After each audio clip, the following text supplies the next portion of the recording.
నమస్తే గురుగారు. దివ్య శక్తి స్వరూపులందరికీ దివ్యాశిష్యులు. ధన్యవాదాలు గురుగారు. గురుగారు, పూజ అనేది చాలా పవిత్రమైనది, చాలా ముఖ్యమైనదిగా మన ఆంధ్రదేశంలో భావిస్తూ ఉంటాం కదా. మరి ఈ మధ్య కాలంలో గత కొద్ది కాలంగా చూసుకుంటే పూజ అనేది ఒక్కొక్కరు ఒక్కో విధంగా చేయాలి అని చెప్తూ ఉన్నారు. కొందరు 5 నిమిషాల పూజ అంటారు, పంచోపచార పూజ అంటారు. ఇలాగా ఎవరికి నచ్చింది వాళ్ళు చెప్తూ ఉన్నారు, చెప్పినవన్నీ కూడా పాటిస్తూ వెళ్తూ ఉన్నారు. అసలు పూజ అనేది ముఖ్య ఉద్దేశం ఏమంటారు గురుగారు? చాలా చక్కటి ప్రశ్న, విశేషమైన ప్రశ్న, తెలుసుకోవాల్సిన ప్రశ్న. అవును. పూజ అనేటువంటి దాని గురించి చాలా వివరంగా చెప్పడానికి నేను ప్రయత్నం చేస్తాను. మనస్సుని కుదురుగా పెట్టి ఒక దృష్టి ఏకాగ్ర చిత్తంతో ఏ దేవుడినైనా సరే, ఇష్టదేవుడినైనా సరే వాళ్ళని మనం ప్రేయర్ చేయడము, పూజ చేయడము ఇత్యాదివి. వాళ్ళ పూజల్లో ఇంకో భాగం ఏంటంటే కొంత దీన్ని ఉపాసనలు, తర్వాత 40 రోజులు మండల దీక్షలు, అర్ధమండల దీక్షలు, ఇవన్నీ ఉన్నాయి. ఎన్ని రోజులు చేయండి, సంవత్సరం చెయ్యండి, అసలు మీ మనస్సు అనేటువంటిది కేంద్రం ఇక్కడ ఇంపార్టెంట్. పూజ చేసేటప్పుడు కూడాను స్వామివారికి స్నానం, అమ్మవారికి బట్టలు పెట్టడం, షోడోపచార పూజలు, అలా ఇవి చాలా చేస్తూ ఉంటాం. మీ మనసు అక్కడ ఎక్కడ ఉంటుంది? మీరు చేసే క్రియల మీద ఉంటుంది. ఉదకం సమర్పయామి అంటాం, నీళ్లు పోస్తాం. వస్త్రం సమర్పయామి అంటాం, బట్టలు ఇస్తాం. అన్నీ సమర్పయామి చెయ్యి. నీ హృదయాన్ని ఎందుకు సమర్పించావు? నీ హృదయం అనే కుసుమాన్ని, అదే కదా మెయిన్. ఈ వస్తువులన్నీ ఆయన ఇచ్చినవే కదా. ఆయన కాకుండా ఎవరన్నా చేశారా? లేదు. సృష్టి అంతా ఆయనదే, అధీనమే. మనం కూడా అంటే దానికి ఇంకో చెప్తాను తర్వాత. పూజ అనేటువంటిది మనస్సు పెట్టి ఏకాగ్ర చిత్తంతో గనక మీరు ఏ దేవుళ్ళని ఆరాధించినా, పూజించినా, ఉపాసనలు చేసినా అది ఫలితం వస్తుంది. ఎవరితో చేయించినా, డబ్బులు ఎక్కడ కట్టి చేయించినా ఫలితాలు చాలా తక్కువ వస్తాయి. ఎందుకంటే మనం కట్టింది మంచి పనియే కాబట్టి ఎక్కడో కడతాం, 1000 2000 మన పేరు మీద గోత్రనామాలు పెట్టి చేస్తారు. 100% ఫలితం రాదు. ఎందుకు రాదు? నువ్వు ఇన్వాల్వ్మెంటే లేవు. అవును. ఎవరో వెళ్తున్నారు, కాళహస్తి వెళ్తున్నాం, సరే 2000 తీసుకో, నా పేరు మీద చేసేసే, అర్చన చేసేసే. ఎవరి పేరు మీదైనా చెయ్యొచ్చు, తప్పులేదు. కానీ ఫలితం రావాలి అంటే మీరు అక్కడ ప్రజెంట్ అవసరమే, మీ ఇన్వాల్వ్మెంట్ అవసరమే. ఈ పూజల్లో ఇంకా కొంచెం డీటెయిల్గా వెళ్దాం. ఒత్తులు పెడతాం. అవును. చాలామందికి ఎన్ని ఒత్తులు పెట్టాలి, ఎన్ని పామాలి, ఎన్ని పేనాలి, ఇవన్నీ చాలా పాపం అమాయకంగా అడుగుతూ ఉంటారు. దీపం దేవుడి వైపు పెట్టాలా, మన వైపు పెట్టాలా, ఇటువంటి ప్రశ్నలతోనే సతమతం అయిపోతూ ఉంటారు. జాప్యం చేయడం అవుతోంది. అవును.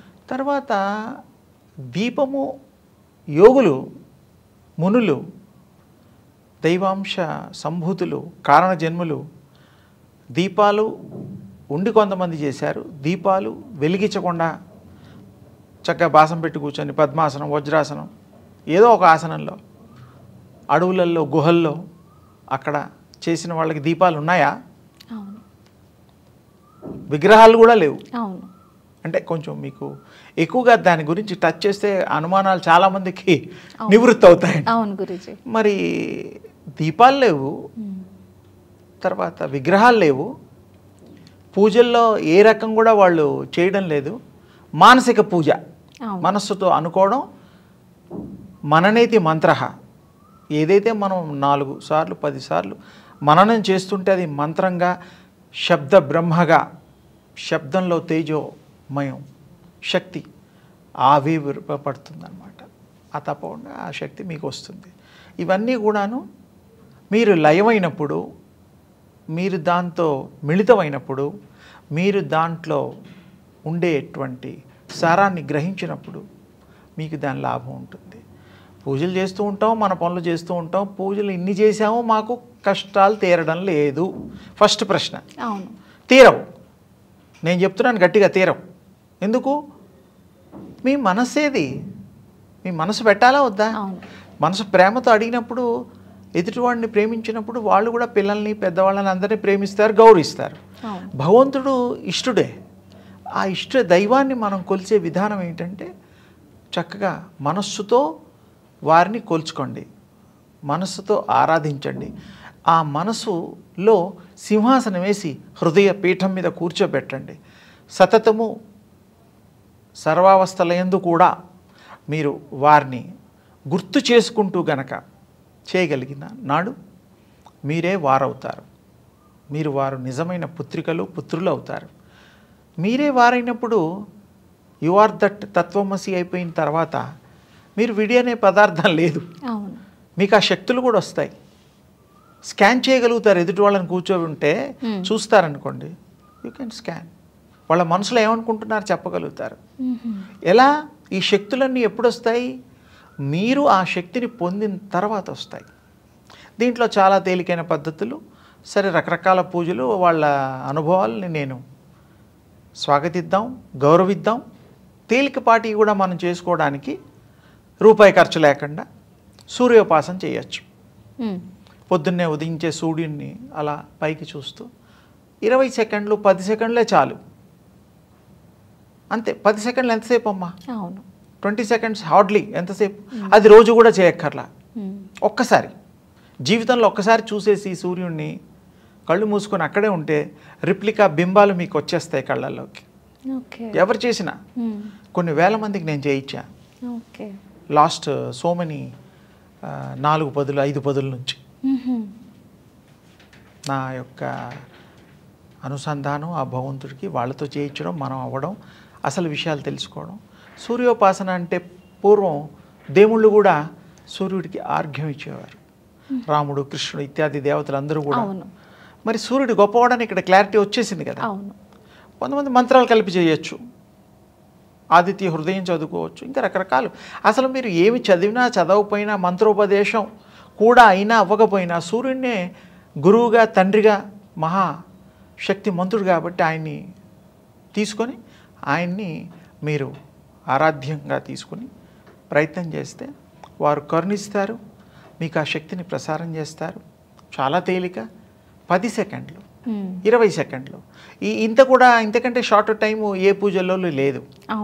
ఇంకా టైం ఎక్కువ పడుతుంది. ఏజ్ తగ్గినా 20 నిమిషాలు 15 నిమిషాలు అవుతుంది. నేను సెకండ్స్లో చెప్తున్నాను. ఒక్కసారి చూడాలి. అది మీరు చూసిన దాన్ని రిపీట్ చేయాలి. చూసిందే మళ్ళీ చూడటం, జ్ఞప్తికి తెచ్చుకోవడం. తర్వాత కాన్స్టెంట్ రిమెంబరెన్స్ అని నైట్లో పొద్దున పూట కూడా దాన్ని కంటిన్యూటీగా మీరు చేయగలిగిన నాడు రాత్రి 9కో 10కో పడుకుంటారనుకోండి. పడుకున్నప్పుడు ఆ కాన్స్టెంట్ రిమెంబరెన్స్ చేస్తూ చేస్తూ పడుకుంటే అది మార్నింగ్ వరకు మీకు తెలియకుండా ఆత్మ చేస్తుంది. ఈ బాడీకి సంబంధం ఉండదు. ఈ ఆత్మ వేరు కదా. ఈ బాడీలో ఉండేదాన్ని మనం ఆత్మ అంటున్నాం. ఈ శరీరం వేరు అనేటువంటిది అందరికీ తేటతెల్లమైన విషయమే. అందుకని ఆత్మ రోజు కూడాను ఇంకో గొప్ప విశేషం, మీకు రోజు 3 సార్లు 4 సార్లు మీ బాడీలోంచి ఆత్మ వెళ్ళిపోతుంది బయటికి. ఎవరన్నా చూస్తే చనిపోయారు అనుకుంటాం కదా, బాడీ వెళ్ళిపోవడం ఏమిటి అని తెలియదు కదా. నిద్రలో స్వప్నావస్థలో ఇంకా జారుకున్న తర్వాత రాత్రి 11 తర్వాత 12 తర్వాత నిద్రపోక తప్పదు కదా. నిద్ర అంటే కూడా ఏమిటి? Body taking rest is a sleep mode. నిద్ర అనే దానికి బాడీ రెస్ట్ తీసుకునే దాన్ని మనం నిద్రగా భావిస్తున్నాం. అసలు నిద్ర అంటే శాశ్వత నిద్ర. నిద్ర అనే దానికి రకరకాల అర్థాలు ఉన్నాయి. వాళ్ళని తీసుకెళ్ళి శివైక్యం చేసేస్తారు. అది కాదు ఇక్కడ. నిద్ర అంటే మళ్ళీ మీరు శక్తిని పొందుకోవడానికి, మీ శక్తిని పెంపొందించుకోవడానికి రిలాక్సేషన్ తర్వాత మీరు ఫ్రెష్ అవుతారు. అందుకనే పొద్దున్న ఉండే ఫ్రెష్నెస్ ఈవినింగ్ ఉండరు, అలసిపోతూ ఉంటాం. ఎలా అయితే సూర్యోదయాలు అయిపోతూ ఉంటాయో సూర్య అస్తమయాలు కూడా ఎలా అయిపోతూ ఉంటాయి ఆ విధంగా. అందుకంటే ఇక్కడ మనం తెలుసుకున్నది ఏమిటి? ఆత్మ వేరు. రాత్రిపూట అది ప్రయాణం చేస్తుంది ఖచ్చితంగా. ఉన్నట్టుండి మోడీతో షేకండ్ తీసుకున్నట్టు, ఎన్టీ రామారావు గారితో ఏదో పిచ్చాపాటి మాట్లాడినట్టు, ఇంకా ఎవరెవరితోటో కాఫీ తాగినట్టు, ప్రయాణాలు చేస్తున్నట్టు మనకి అనుభవాలు ఉంటాయి. అది ఏమిటి అనుభవాలు అంటే మీ సోల్ ట్రావెలింగ్ అన్నమాట. Okay. That is different subject. అకల్టిజంలో సోల్ ట్రావెలింగ్ ఉంది. ఓకే. నేను సోల్ ట్రావెలింగ్లో చాలా దాని గురించి ఎక్కువగా నేను అనుభవంలో తీసుకొని ఇతరులకు కూడా నేను వాటి యొక్క వాళ్ళకి అర్థమయ్యే రీతిలో చెప్పడం కాకుండా అనుభవాలకి వీలుగా యోగ్యంగా నేను శిక్షణ ఇచ్చేవాడిని. ఓకే. ఏదైనా సాధ్యమే. మీరు ఎన్ని రోజులు ఈ యొక్క బాడీలో ఉండగలుగుతారో ఉండొచ్చు. ఎలాగైతే కొంతమందికి తెలిసిన వాళ్ళ ఇంటికి వెళ్తాం, అరగంట ఉంటాం, బోర్ కొట్టేస్తుంది, వెళ్ళిపోతాం. అవును. కొంతమందికి కావాలని కనుక్కొని నేను వస్తున్నాను రా అబ్బాయి ఉండండి ఓకేనా అని వెళ్తాం. ఇష్టమైన వాళ్ళ దగ్గరికి, ఇష్టం లేని వాళ్ళ దగ్గర మానేస్తాం. అవును. అంటే ఈ నిర్ణయాలు మనం స్వాగతంగా తీసుకుంటాం. అలాగే సోల్ కూడా అది బాడీలో వచ్చినప్పుడు ఎవరో పిలిస్తే రాదు, అది దానికి ఇష్టమే వస్తుంది. అది ఎలాగంటారు, తల్లిదండ్రులు అబ్బాయి కావాలి, అమ్మాయి కావాలి, మంచి సంతానం కావాలి అనుకుంటారు. అవును, అంతవరకే. అంతవరకే. మరి సోల్ని పిలుస్తున్నారా ఎవరన్నా? లేదు. సోల్ తెలుసా వాళ్ళకి? తెలీదు. తెలియదు. అబ్బా నీకు చక్కగా అర్థమైంది అమ్మాయి. అందుకని వాళ్ళు పూజలు చేస్తారు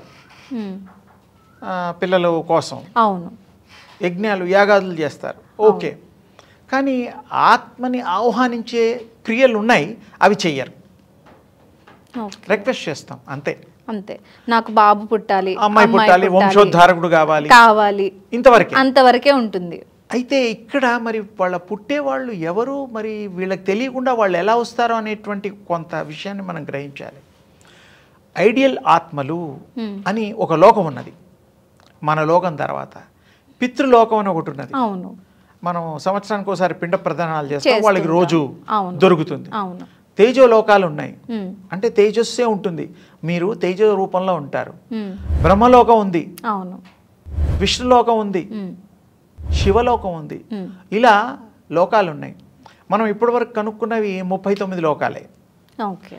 ఎలా కృష్ణుడు 15 లోకాలు చూపించాడు తల్లికి, అవును, యశోదామాతకి. అవును. మరి ఈయన ఉపాసకుల్లో కొంతమంది ఆ లేయర్స్, ఆ యొక్క వలయాలు అంటారు. వలయాలు, దాన్ని ఇంగ్లీష్లో డైమెన్షన్స్ అంటారు ఈ మధ్య కాలంలో కొత్తగా. ఇప్పుడు మనం ఉన్నది 3వ డైమెన్షన్లో. ఓకే. ఇప్పుడు 4-5 రీసెర్చ్లో ఉన్నాయి. జర్మనీ, అమెరికా వాళ్ళు చేస్తున్నారు. వాళ్ళు కొంతవరకు సక్సెస్ కూడా అయ్యారు. సో మనం ఎప్పుడు అయ్యాము? అవును, కృష్ణస్వామి 39 మనకి క్లియర్గా ఉంది. అవును. అలాగే మన మానవుల్లో కూడా మహిమాన్వితులు కొంతమంది ఈ యొక్క కొత్త కొత్త లోకాలని కనుక్కొని మనకు అందించిన వాళ్ళు ఉన్నారు. ఓకే. కృష్ణస్వామిలాగా. అంటే కృష్ణుడిది ఎందుకు ఎక్కువ చెప్తున్నంటే ఆయన ఆల్రెడీ నోటెడ్ అయిపోయారు కదా. నోటెడ్ కాని వాళ్ళు కూడా ఉన్నారు.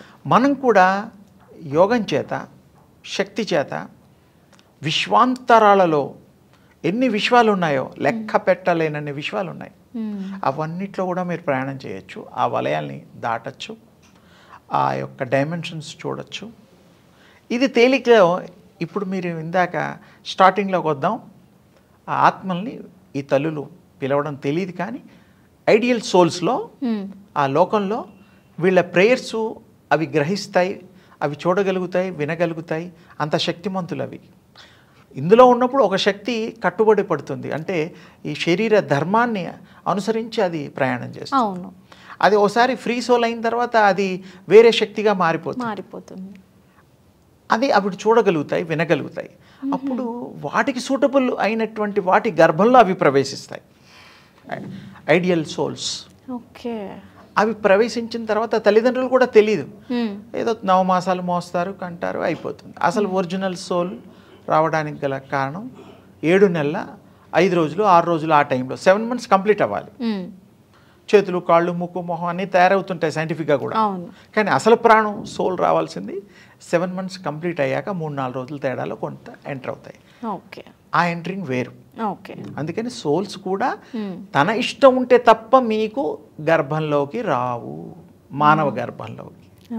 ఇది చాలా తెలుసుకోవాల్సిన విషయం. చాలా మంది దీని మీద దృష్టి పెట్టరు. అవును గురుగారు. రకరకాలుగా ప్రయత్నాలు చేస్తూ ఉంటారు. ఆ సోల్ని రియలైజేషను ఈ బాడీ ఉన్నా చెయ్యొచ్చు, బాడీ లేకుండా కూడా చెయ్యొచ్చు. బాడీలో ఉన్నప్పుడు యోగం ద్వారా చేయొచ్చు, ఆధ్యాత్మిక చింతన ద్వారా చేయొచ్చు, మంత్రం ద్వారా చేయొచ్చు, తంత్రం ద్వారా చేయొచ్చు, ఇలా ఉన్నాయి. ఓకే. ఏదైనా కూడా తేలికైంది ఏమిటంటే తను తాను తెలుసుకున్న తర్వాత, తనేమిటో అర్థమైన తర్వాత, ఏ పర్పస్కి ఇక్కడికి వచ్చారు అదే ఈ భూమిలోకి, అవును, ఆ భూమిలోకి వచ్చిన తర్వాత ఆ పర్టికులర్ తల్లిదండ్రులకి ఎందుకు పుట్టారు, ఏం చేయడానికి పుట్టారు, ఏం చేస్తారు, ఎన్ని రోజులు ఉంటారు. ఆస్ట్రాలజీలుగా 30 ఏళ్ళు 40 ఏళ్ళు 70 ఏళ్ళు 100 20 ఏళ్ళు ఉండొచ్చు. ఉంటారా ఉండరా అదంతా ఆ శాస్త్రం వేరు. అవును, నేను ప్రతి శాస్త్రాన్ని గౌరవిస్తాను. ప్రతి దాంట్లో కూడా ఒక విలువైన సమాచారంతో కూడిన శక్తివంతంతో కూడిన రేస్ ఉన్నాయి. అవి కిరణాలు ఎలాగైతే ఉంటాయో ఆ యొక్క కిరణలో ఉండే శక్తి, ఇది శక్తి పుంజాలు అంటాం, అవి మనకి ఉంటాయి. అందుకని తేలిగ్గా ఆత్మను తెలుసుకుందాం. తన్ను తాను తెలుసుకోవడానికి తేలికవుతుంది. ఏం చేయడానికి వచ్చామో తెలుసుకోవచ్చు, ఎంత చేయాలో చేయొచ్చు, ఇతరులకు సహాయం చేయొచ్చు, సమాజాన్ని బాగుపరచవచ్చు, సంఘాన్ని సమిష్టిగా మనం అద్వైతంగా కూడా వాళ్ళకి జ్ఞానబోధ చెయ్యొచ్చు. ఏదో అందరూ కారణజన్ములు శంకర భగవత్పాదుల్లాగా అలా కొంతమందే చెప్పుకోవడానికి వీలుగా ఉన్నారు. అందరూ మారలా, అవును, కానీ వాళ్ళు వచ్చిన పర్పస్లు వేరు. ఒక ఇంటెన్షన్తో వస్తారు, ఒక కోరికతో వస్తారు, అది అవ్వగానే వెళ్ళిపోతారు. ఎవరి పనులు అయిపోతే వాళ్ళు వెళ్ళిపోతారుగా. ఆఫీస్ 24 గంటలు ఉండదు, 10 to 5 అంతే. హాలిడేస్ ఉంటాయి కదా, సహజం కదా. మరి సోల్కి చావు పుట్టుకలు కూడా లేవు. మన భాషలో పుట్టాడు అని అనుకుంటాం. That is in entering soul in ఆ తల్లి గర్భం. వెళ్ళడం ఏమిటి, మనం చనిపోవడం అనుకుంటాం, అంతేగాని అవుట్ ఇన్ అవుట్ అంటాం కదా. కానీ దానికి అలాంటిది ఏం లేదు. అది ఎప్పుడు వస్తుందో ఎవరికైనా వీలైతే దానికి ఇష్టలకు చెప్తుంది అమ్మాయి, అదొకటి కూడా ఉంది. దానికి వినపడుతుంది, కనపడుతుంది, అందరికి కాదు, కొంతమందికి. ఎవరైతే ఆ రూల్లో ఆ ట్యూన్లో ఉంటారో వాళ్ళకి తప్పకుండా ఆత్మని గ్రహిద్దాం. ఆత్మని మంచి గుణాలతో మనం తెలుసుకోవడానికి వీలైన దానికి పెంపొందిద్దాం. ఇతరులకు కూడా సహాయపడదాం. ముందు మనం గురించి మనం తెలుసుకొని మన తెలుసుకోవాలి. ఫ్యామిలీకి కూడా ఉపయోగకరమైన కార్యక్రమాలు. చదువుకున్న డబ్బు కోసమే, వ్యాపారం చేసిన డబ్బు కోసమే. దానికి ముందర పాస్ అయ్యి మంచి ర్యాంక్లో వస్తే తప్ప మంచి ఉద్యోగాలు రావు. తల్లిదండ్రులు కూడా సంతోషపడతారు. నా కొడుకు కలెక్టర్ అయ్యాడు, నా కొడుకు ఐఏఎస్ ఆఫీసర్ అయ్యాడు, నా కొడుకు, అమ్మాయి కానీ అబ్బాయి కానీ, ఏదో వాళ్ళ తల్లిదండ్రులు కోరిక ఉంటుంది. ఆ కోరికలు తీర్చడానికి ఆ సోల్ ఎందుకు ఒప్పుకుంటుందో తెలుసా? ఇది ఇంకొక టెక్నికల్ ఇదనమాట. నాకు షేప్ ఇచ్చారు ఈ తల్లిదండ్రులు, ఆత్మ అనుకుంటుంది, సరే వాళ్ళని కూడా సంతోషపడదాం అని కొన్ని వాటికి అనుకూలంగా తృప్తిపరచడానికి కూడా సోలు వెతుక్కుంటుంది, శరీరాన్ని అనుగ్రహిస్తుంది. సోలు తల్లిదండ్రులకి హెల్ప్ చేస్తుంది, హ్యాపీనెస్ పంచుతుంది. ఎందుకంటే ఈ తల్లిదండ్రులు వాళ్ళ మొహాలతో, వాళ్ళ కవలికలతో, వాళ్ళ రూపాలతో పుట్టిన వాళ్ళని మా మాయ పోలిక, మా అమ్మగారి పోలిక, మా చిన్నాన్న పోలిక, నా పోలిక, నాలాగా చెవులు ఉన్నాయి అనుకుంటూ ఉంటాం. పొట్టి లావు సన్నం ఇవన్నీ అనుకుంటారు. అంటే ఏమిటి, అక్కడ నీ దేహంతో పంచినటువంటి రక్తమాంసాలతో శరీరం తయారు చేసినటువంటి దాన్ని నువ్వు ప్రేమిస్తున్నావు, సోల్ని కాదు, తెలిసిపోతుంది. అందుకనే ఆ యొక్క పిల్లలు కూడా వాళ్ళకి ఎంత ఇవ్వాలో అంత ఇస్తారు. బిల్డింగ్లు ఇస్తారు, ఆస్తులు ఇస్తారు, నగలు ఇస్తారు, మంచి పెళ్ళిళ్ళు చేస్తారు. సంతోషంగా వాళ్ళు ఉంటే వీళ్ళు సంతోషపడతారు. ఎందుకు? వీళ్ళ రూపాలే అవి, అండర్లైన్. తల్లి రూపమో తండ్రి రూపమో. అందుకని సంతోషపడడం వాళ్ళ రూపాలని చూసి సంతోషపడడమే, ఆత్మల్ని చూసి కాదు. ఆత్మల్ని కూడా తెలుసుకుని సంతోషపడమనేటువంటి యోగాన్ని నేను మీకు చెప్తున్నాను. అవును గురుగారు, అది లోతైనది. సూర్యోపాసన చాలా బాగుంటుంది. అది చేస్తే ఒకరోజు చేస్తే రాదు, 2 రోజులు చేస్తే రాదు. దాంట్లో లీనత్వంగా పరిపూర్ణ మనస్సు చేస్తే అప్పుడు మీకు అవి వస్తుంది. మీరేంటో తెలుస్తుంది, ఇతరులు ఏంటో తెలుస్తుంది, స్కాన్ చేయొచ్చు, ఫ్యూచర్ తెలుస్తుంది. ఎన్ని రోజులు మీరు ఇక్కడ భూమి మీద ఉండాలో అన్ని రోజులు ఉండడానికి అవకాశం కూడా చిక్కుతుంది. మీ ఇష్టం. సర్వస్వతంత్రురాలు ఆత్మ, దాని ఇష్టం. మీరు పొమ్మంటే పోతుందా, రమ్మంటే వస్తుందా? ఈ యొక్క చిన్నపాటి విషయాన్ని తెలుసుకుంటే ఎంతోమందికి ఎన్నో విషయాల్లో అవగాహన వస్తుంది. పూజలు కూడా ఏకాగ్రతకే. అవును, పూజ అనేది ముఖ్య ఉద్దేశం. అవును, పూజ ముఖ్య ఉద్దేశం ఈ పండ్లు సమర్పిస్తున్నాము, ఈ నైవేద్యాలు సమర్పిస్తున్నాము, పలానా పువ్వులు తెచ్చి సమర్పిస్తున్నాము, ఇంత గ్రాండ్గా పూజ చేసాము, అది కాదు. ఏకాగ్రతతో మనసు చిత్తంతో ఏదైతే పూజ చేస్తామో అదే దేవుడికి భగవంతుడు. పూజ విధానం గురించి చాలా చక్కగా వివరించారు గురువుగారు. అమ్మ శుభం తల్లి. ధన్యవాదాలు గురువుగారు.